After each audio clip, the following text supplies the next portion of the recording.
माँ के कदमों के नीचे जन्नत और बाप जन्नत का दरवाज़ा।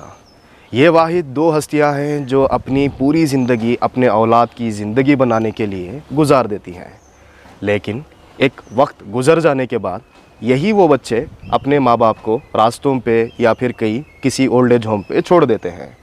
उस कमी को पूरा करने के लिए, उनकी दिन को, उनके ईमान को ज़िंदा रखने के लिए फैक्ट ऑल चैरिटेबल ट्रस्ट की जानिब से आज ओल्ड एज होम की तैयारियां मुसलसल जारी हैं।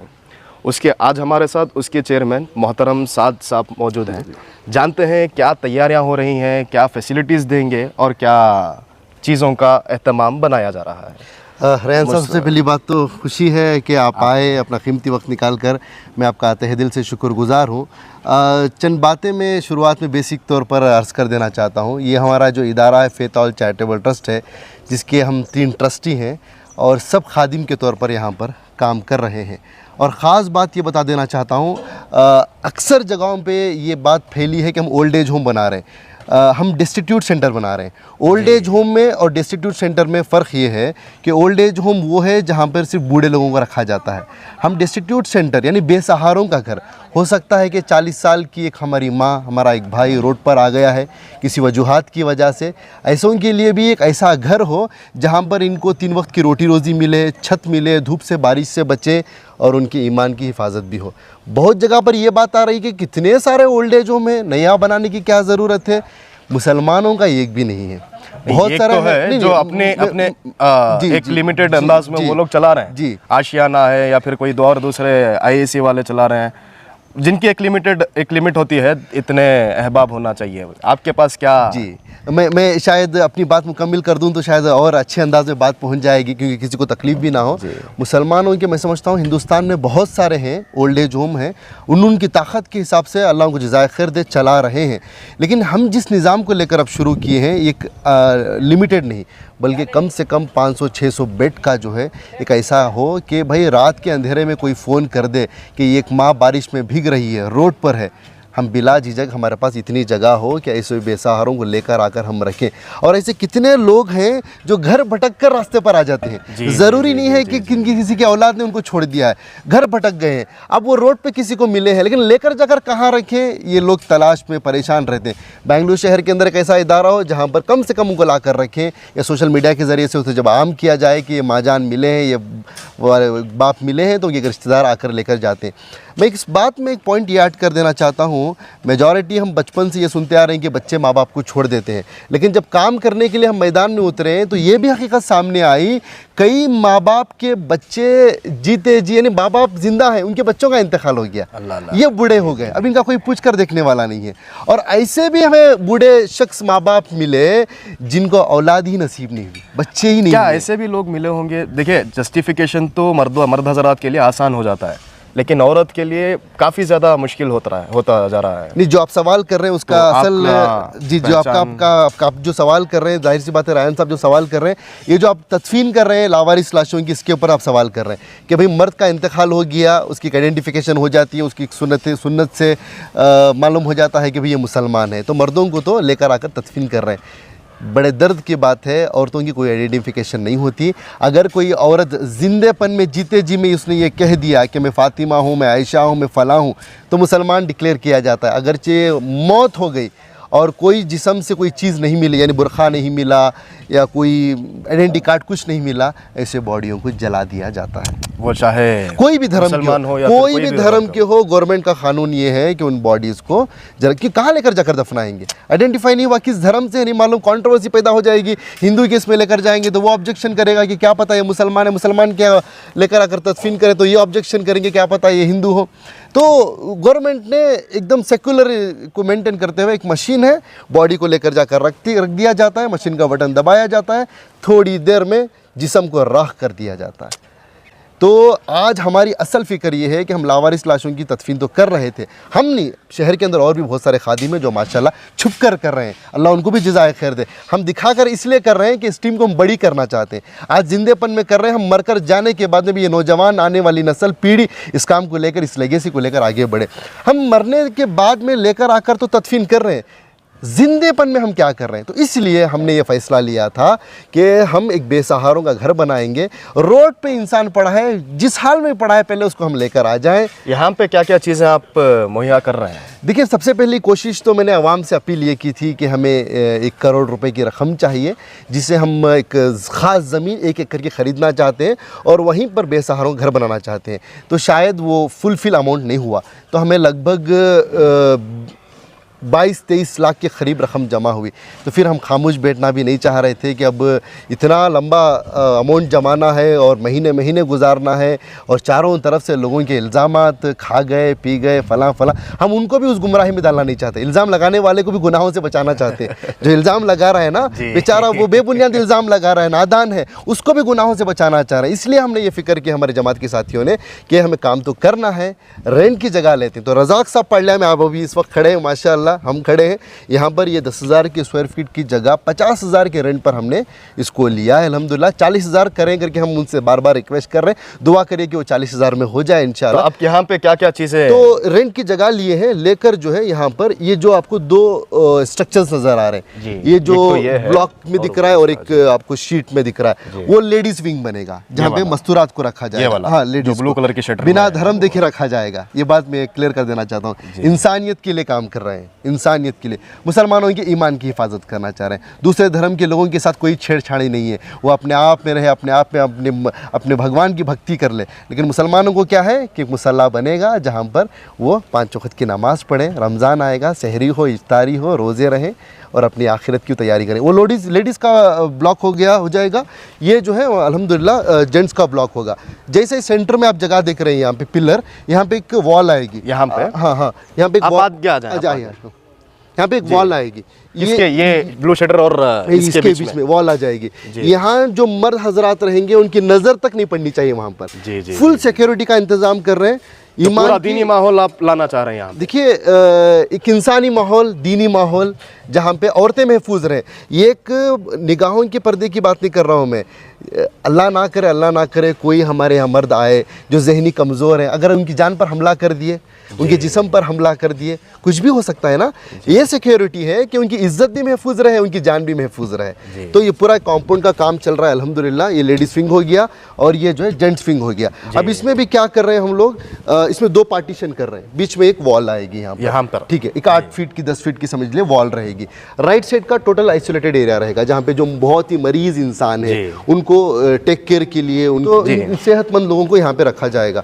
तो यहाँ पे माशाल्लाह मुकम्मल वॉशरूम्स आ रहे हैं, स्टोर रूम्स आ रहे हैं और हमारे यहाँ जो हम काम का निज़ाम लेकर चल रहे हैं, बेशक आवाम के सपोर्ट से और अल्लाह की रहमत से ये काम हो रहा है अल्हम्दुलिल्लाह। सिर्फ कपड़े नहीं, उनके ब्लैंकेट्स में ही 2 दिन में एक मरतबा धो देनी चाहिए।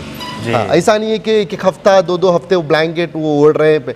2 दिन में एक मरतबा ब्लैंकेट धुल जानी चाहिए। एडिशनल ब्लैंकेट्स रहेंगे, एडिशनल पिल्लोज रहेंगे जो 2 दिन में एक मरतबा चेंज। कपड़े तो लिबास रोज़ चेंज होना है उनका, रोज़ चेंज होना। तो यहाँ पे एक प्रेयर हॉल आएगा जहाँ पे इबादत कर सकते हैं। अभी मुसलमान आएंगे, नमाज़ पढ़ेंगे, उनकी फ़राइज़ अदा करेंगे। कोई हमारा हिंदू भाई, क्रिश्चियन भाई कहेगा कि मैं भी तो अपने भगवान की भक्ति करना चाहता हूँ, हम उनसे यही कहेंगे कि भाई ये तो प्लेन ज़मीन बनाई है, यहाँ पे बंदा आ रहा है अपने खालिक के सामने अपना सजदा कर रहा है, तुम भी आ जाओ इसके अंदर, तुम भी हाथ जोड़ो, अपने एक ईश्वर, एक परवरदिगार, एक खालिक को मांगो। ये चीज़ जो आप ला रहे हैं, आइसोलेटेड एरिया अलग, जो जहनी ज़्यादा तकलीफ में बीमार उनके लिए अलग जगह, और फिर दूसरी जगह जो सेहतमंद है, क्या इबादतगाह जो आप दूसरी बना रहे हैं उनके लिए इबादतगाहें अलग अलग होंगी या फिर एक? सबसे पहली बात ये बता देना चाहता हूँ कि नमाज हम पे फ़र्ज़ है। अब नमाज फ़र्ज़ है, फ़र्ज़ में जो है मैं सेहतमंद हूँ तो खड़कर पढ़ूँ, अगर मैं बीमार हूँ तो बैठ कर पढ़ूँ, अगर और बीमार हूँ तो लेट कर पढ़ूँ, अगर और बीमार हूँ तो इशारे में पढ़ूँ। हो सकता है कि जो आइसोलेटेड एरिया में लोग हैं वो तो इशारों में पढ़ने के लायक के होंगे या बेड पे पढ़ने के लायक होंगे। उन लोगों को यहाँ पर आने की सहूलत बनाई जा रही है कि भाई आपको बेड पे नहीं पढ़ना है, आप सेहतमंद हैं, आप बेड से उठिए, वज़ू बनाइए, आकर यहाँ पर नमाज़ पढ़िए। जो बीमार हैं भाई अल्लाह ने आपको गुंजाइश दी है, आप ये काम करिए, चल कर यहाँ तक मत आइए, अपने व्हील चेयर पर, अपने बेड पर आपको तयम्मुम कराएंगे, आपको तयम्मुम करा कर देंगे, आप उस वहीं सबका पर निज़ाम रखेंगे। रखेंगे। सारी चीज़ों का इंशाल्लाह खास ख्याल रखा जा रहा है। मैं एक बात क्लियर कर देना चाहता हूँ, बहुत सारे लोग नेकी के काम कर रहे हैं, ऐसा नहीं है कि हम ही हैं, हम ही कर रहे हैं, हमको क्रेडिट चाहिए, ऐसा नहीं है। हम भी इस मैदान में आए हैं, इस कोशिश में इसलिए लगे हैं कि अल्लाह सुब्हानहू व तआला ने इस आजीज़ को और हमारे दूसरे जो साथी हैं, बड़े हालात से हमने ज़िंदगी गुजारी है। हमने माँ के दर्द को देखा है, माँ की ममता को देखा है। जो नौजवान, मैं इमोशनल होकर नहीं कह रहा हूँ, ताकि हमारे वो जो इल्ज़ाम लगाने वाले भाई, उनके दिल भी नर्म हो जाए, वो भी हमारे हक़ में दुआ करने वाले बन जाए। आने का जो करीब से आकर देख रहे हैं वो गले मिल रहे हैं, जो दूर से देख रहे हैं बुरा दिख रहा हूँ, बस इतना ही फ़र्क है। ये आजीज़ 4 साल का था, माँ का जनाजा देखना पड़ा, 15 साल का हुआ, बाप के जनाजे को देखना पड़ा। तो माँ बाप क्या है मुझे उसका इल्म है। वैसे तो हम दोनों साथ में काम किया करते थे एक अल्हम्दुलिल्लाह, वक्त अल्हम्दुलिल्लाह। मीडिया की फील्ड में। अचानक से आप एक फील्ड ही बदल दी है। मैं ऐसा कहना चाहता हूँ, ये फील्ड नहीं है, ये जिम्मेदारी थी, ये बचपन से क्यों, मतलब जिम्मेदारी बात थोड़ी लेट समझ आई आपको? नहीं, बचपन से ये फिक्रें थी कि कुछ करना है। बच्चा होने की वजह से साथ नहीं मिला, जवान बना, शादीशुदा ज़िंदगी थी, बीवी बच्चे थे, वो लाइफ बनाने में लगी, वक्त लगा। फिर कोशिश ये थी कि कुछ इंसानों की मदद करूँ। 2 व्हीलर में जा रहे हैं, किसी का पेट्रोल ख़त्म हो गया, उसकी गाड़ी को टो कर दिया, खिदमतें तो चलती आ रही थी। फिर जाने जाने हमारे और दूसरे जो उम्र में मेरे से बड़े, मैं यंग एज का हूँ, दूसरे उम्र में एज के तजुर्बेकार लोग जब काम कर रहे थे, मैं उनके साथ जाकर जुड़ा। ये लावारिस लाशों की तदफीन मैं आज से नहीं शुरू किया हूँ, कई सालों से शहर के अंदर कई लोग करते आ रहे हैं, और बड़े बड़े लोग हैं हमारे जो और दूसरी खिदमतों में चले गए। उनसे, उनके साथ रहकर, उनकी सोहबत में रहकर, एक्सपीरियंस लेकर, तजुर्बा लेकर, आज बड़े लोगों को साथ में लेकर, उनके तजुर्बे को, उनकी सोच को लेकर ये काम में उतरा हूँ। देखिए, जो काम आप कर रहे हैं वो तो जी अल्लाह ही आपका उसका बदला दे सकता है। बेशक बेशक। अल्लाह ना करे इधर आने के बाद किसी का इंतकाल हो गया तो फिर एक जी प्रोसेस रहता है, उसको गुस्ल दिलवाना रहता है। जी। तो क्या आपने गुस्ल खाने का भी इंतज़ाम किया है? गुस्ल खाने के बाद कब्रिस्तान में तदफीन करना रहता है, तो तदफीन का कैसा? मैं आपको ये बता देना चाहता हूँ, एक एक राई के दाने का बराबर का काम भी प्रोटोकॉल कानूनी के दायरे में हो रहा है हमारा। और जब मरीज़ को भी हम वहाँ से लेकर आएंगे तो बाकायदा पुलिस की निगरानी में उसको वहाँ से उठाएंगे और नियर बाई हॉस्पिटल, बड़ी हॉस्पिटल में लेकर जाकर उनका पूरा मेडिकल चेक कराएंगे और उनको यहाँ पर लेकर आएंगे। फिर मौत और हयात का मालिक अल्लाह। इंतकाल होने के बाद में आपको मैं यहाँ पे एक जगह दिखा देना चाहता हूँ, बेहतरीन यहाँ पर एक गुस्ल खाना बन रहा है। अल्हम्दुलिल्लाह शहर के अंदर कब्रिस्तान भी है, गुस्ल खाने भी हैं, लेकिन मैं नहीं चाहता कि वहाँ पर एट ए टाइम किसी और का जनाजा आ गया हो या हमारे जनाजे को हम लेट करें। अपने घर का जनाजा होता तो इंतज़ार करते, घर के पास पेंडाल डालते, कुछ भी करते, नहलाते। तो हमने ख़ास ख्याल यहाँ पर पेंडाल ले रखा है, ये जनाजे का एरिया बनाया है जहाँ पर गुस्ल खाना बनेगा। यहाँ पे आकर इंतकाल होने वालों के लिए करके नहीं, अल्लाह से दुआ है कि यहाँ के लोग लंबी ज़िंदगी हम जो शहर के अंदर जो रोड से उठा रहे हैं, पुलिस वाले कॉल करके जो हमें रोज़ाना बुला रहे हैं। रैन साहब, मैं आपको बता देना चाहता हूँ, इस हफ्ते में 6 बॉडियाँ हो गई एक ही वक्त पर। परसों 3 औरतों की, 3 दिन पहले, कल नहीं परसों एक बॉडी, फिर कल रात में एक तदफीन करके आया हूँ। अभी मैं आपके साथ ये इंटरव्यू वगैरह चल रहा है, क्या पता अगले पल में कॉल आ जाए। तो ऐसे लोगों को भी हम खुद साहब मकान में अल्हम्दुलिल्लाह अब तक वहाँ पर कर रहे थे, आगे भी करेंगे इंशाल्लाह। हम चाहते हैं कि यहाँ पर एक बन जाए तो यहीं पर लेकर आएँ, नहला धुला कर, पाक साहब कफन पहना कर, रज़ाक साहब पढ़ के गयूर नौजवान है माशाल्लाह, यहाँ पर वो नौजवानों का लश्कर आएगा इंशाल्लाह, सब मिलेंगे और उसे लावारिस का टैग वहाँ से हटाएँगे, वारिसदार बनेंगे और फ़र्ज़ किफ़ाया वाले अमल को पूरा करेंगे। कफन का पूरा निज़ाम बनाकर यहाँ से एम्बुलेंस में लेकर जाकर खबर। शहर से काफ़ी दूर आप एक जगह मिली आपको, यहाँ पर शहर में भी काफ़ी जगह मौजूद थी जी। तो शहर से दूर आकर इस जगह पर खिदमत अंजाम देने का मकसद? मैं दरअसल में मुखालिफत करने का मिजाज नहीं है, लेकिन आपके सवाल पर मैं ये बात बता देना चाहता हूँ। शहर में करोड़पति लोग हैं, अल्हम्दुलिल्लाह, अल्लाह उनको जज़ाए खैर दे, खिदमत को कबूल फरमाए। 8 महीने चप्पलें खिसाया मैं उन लोगों के पीछे कि भाई कहीं जगह दे दें, कोई सहूलत बना के दे दें, कोई रास्ता बना कर दे। तो शायद मेरी पूछने में कमी हो गई होगी या मेरी उम्र को देख कर शायद भरोसा नहीं किया गया होगा, ये नहीं हुआ। मैं ये कहना चाहता हूँ, ये शहर से दूर नहीं, शहर से बहुत करीब है हम लोग, क्योंकि ये बजट में इतने में ये काम जो हो रहा है, मान लीजिए बेंगलुरु सेंट्रल से 25 किलोमीटर के फासले पर है ये अल्हम्दुलिल्लाह। और पहले तो हम 100 किलोमीटर दूर जाना चाह रहे थे, लेकिन चलते चलते ये इल्म आया हमें कि उतना दूर हैंडल करना बड़ा मुश्किल टास्क हो जाएगा। तो मान लीजिए शहर के करीब है। देखिए, मोहब्बत वो किलोमीटर को दूर कर देती है। आपके दिल में चाहत थी, मोहब्बत थी, आप खुद आ गए, आप तो इसी तरीके से लोग भी आएंगे, मेहमान तो अब आएंगे। इसका जो रहन सहन का माहौल जो आप बना रहे हो उसका भी खर्च रहता है, फिनेंशियल देखिए का। जो भी खर्च हो रहा है ये आवाम के ताउन से, डोनेशन से हो रहा है। और अल्लाह का एहसान, मैं एक बहुत अच्छे ख़ानदान से बिलोंग करता हूँ, मेरे ख़ानदान वालों के छुपकर हिस्सा लिया है इसके अंदर उन्होंने, और मेरे ख़ानदान वालों का शुरू से मेरे पीछे सपोर्ट रहा है, अल्लाह का एहसान। और बचपन से मेरे माँ बाप जाने के बाद में मेरे मामा जो है उन्होंने मुझे पाला है, और बड़े रईस इंसान हैं, आप उनको जानते भी हैं, शायद कभी मुलाकात कराऊंगा मैं। उन्होंने मेरी बड़ी अच्छी तरबियत की है और अच्छे तरीके से पाला है, अच्छा पहनाया उड़ाया है मुझे, अच्छा घुमाया फिराया है। लेकिन मेरे अंदर एक खुददारी थी कि मामा तो मुझे पाले हैं, मेरी बहन भी मुझे पाले हैं, मेरी बहन ने मेरा साथ दिया है, लेकिन उनकी वो असल गिफ्ट ये है कि मैं खुददार बनूँ, मैं अच्छा बनूँ, मैं और अपने सेल्फ इंडिपेंडेंट कमाने वाला बनूँ।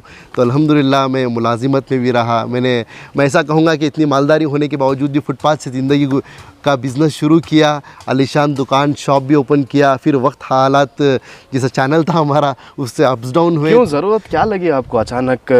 आप कह रहे हैं आपकी तिजारत भी थी, फिर आप एक अलग खिदमत में न्यूज़ चैनल स्टार्ट किया आप यूट्यूब के ज़रिए से, उसमें आपकी खिदमत चल रही थी, फिर अचानक से ये बेसहारा लोगों को लेकर आना, ये जहाँ तक बिज़नेस की बात है वो आज भी चल रहा है, उसी से रोटी रोज़ी से घर चल रहा है अल्हम्दुलिल्लाह, अल्लाह का एहसान। ये बोल रहा हूँ ना, माँ बाप के जाने के बाद से बचपन से तमन्ना थी कुछ करना है, कुछ करना है, और खिदमत के बहाने ढूंढते थे। सोशल मीडिया भी नहीं था, जैसे गाड़ी का पेट्रोल डाला कि किसी गाड़ी को ये कर दिया, कोई बूढ़ी माँ रोड क्रॉस करना है उसको रोड क्रॉस करवा दिया, ये छोटी मोटी तो ज़िंदगी में चलती आ रही है, वो तो हर किसी की ज़िंदगी में चल रही है। ये काम को मैं समझता हूँ ये मैंने अपनी मर्जी से नहीं किया, अल्लाह ऐसा पुश किए मुझे, ये तुम करो, ये तुम करो। बेशक अल्लाह उनका काम, ये मैं आया नहीं हूँ इस काम को, ना मैंने चूज़ किया है, ना सेलेक्ट किया है, ना मेरे करने का कोई ऐसा कोई इरादा था कि मैं करके ही दिखाऊंगा, जिद होती है ना, नहीं, अल्लाह ने बस इस काम में लगाया है। कहीं और खिदमत से, तदफीनों से शुरू हुए थे, आज जिंदों पे आए हैं, क्या पता आगे बढ़ते बढ़ते यतीम बच्चों के भी सहारा बन सके इंशाअल्लाह, क्योंकि उसका बड़ा प्रोटोकॉल होता है, लाइसेंस वगैरह उसका बड़ा मसला होता है। पहले यहाँ से शुरू करेंगे, फिर एक यतीम खाने की तरफ भी हम इंशाल्लाह मुतवज्जा होंगे, आप लोगों का साथ रहेगा इंशाल्लाह। तो बस अल्हम्दुलिल्लाह इतना ही कहना चाहूँगा मैं। हमारे शॉर्ट में मैं आपको ट्रांजैक्शंस भी हमारे दिखा रहा था, जितने भी हमारे अकाउंट्स वगैरह हैं, जिसके मैं आपको रिपोर्ट दिखा रहा था, जिसमें एक अकाउंट में ये 8 लाख रुपए की रकम है, फिर इसमें मैंने आपको दिखाया 8 लाख चेंज है, फिर और एक अकाउंट दिखाया उसमें जो है 3 लाख चेंज है। तो फिल वक्त अल्हम्दुलिल्लाह हमारे पास कुछ पैसा खर्च करने के बाद में अभी भी 20 लाख रुपये की रकम है। जो इंसान का है आना चाहे, दरवाजे खुले हैं, एक कैश ट्रांजैक्शन नहीं है, ऑनलाइन ट्रांजैक्शन है, और कोई ये नहीं कहेगा कि आपने ये फलानी चीज़ पे पैसा लगाया है, इसको हम इतने में दिलाते थे। मैं चैलेंज से कहना चाहता हूँ वो खुद नहीं दिला सकते, क्योंकि अल्लाह के नेक बंदे अगर कम में ऑलरेडी देखे। बेशक वो बातें तो खिदमत हो जाने के बाद कई सारे बातें, कई सारे सजेशंस आते रहते हैं। अच्छा, और एक बात ये भी है कि साद आज नेक बनने की कोशिश कर रहा है, आज ट्रांजैक्शन ट्रांसपेरेंसी दिखा रहा है, आने वाले दिनों में करोड़ों का पैसा आएगा, और आने के बाद में ये अपनी लाविश ज़िंदगी जिएगा। अब उनको ऐसा लग रहा है कि मैं अपनी खबर भी सोने की बनाऊँगा। अल्लाह उनको हिदायत दे, अल्लाह का डर है, अल्लाह का खौफ है, गैरतमंद माँ बाप का बेटा हूँ, क्योंकि उनको रुसवा नहीं करना चाहता मैं। मिजाज ये बेंगलोर का बन गया है जी। शुरुआत में जब भी स्कैम करने वाले रहते हैं ना, शुरुआत में अल्लाह का डर दिखाते हैं, अल्लाह की सबसे बड़ा आज धोखा जो बाद नेकबाजी दिखाने के बाद जो उनके अंदरूनी चीजें निकलते हैं ना, उससे कई ज्यादा नहीं। आपकी बात बहुत सही है। आज उम्मत को सबसे बड़ा धोखा जो लोगों से हुआ वो दाढ़ी टोपी वालों से हुआ। हर दाढ़ी टोपी वाले से नहीं हुआ जी, हर दाढ़ी टोपी नहीं, लेकिन धोखा देने के लिए दाढ़ी टोपी धोखा देने के लिए दाढ़ी टोपी का इस्तेमाल तो बाकायदा किया गया। आज सबसे बड़ी मुश्किलात का सामना मैं इसलिए कर रहा हूँ क्योंकि मैं आज दाढ़ी टोपी में हूँ। अगर ये दाढ़ी और टोपी मेरे सर पर नहीं होती तो मेरा काम और जल्दी हो जाता। काम कितने दिनों में इंशाल्लाह दुआ करिए कि जनवरी की पहली तारीख को ये खुल जाना चाहिए इंशाल्लाह। तो बहरहाल ये सब चीज़ें साथ साथ की मेहनतों की तरफ से मिली है, और देखना यह है कि यहाँ पर कितने लोग आएंगे, कितने लोग इसका इस्तेमाल करेंगे। और जैसा बताया गया है, ट्रांसपेरेंसी ऑफ ट्रांजैक्शंस खुले तरीक़े से दिखाए जाएंगे, और जो कोई भी मिलना चाहते हैं वो आकर मुलाकात कर सकते हैं। Your support is important. Please don't forget to subscribe.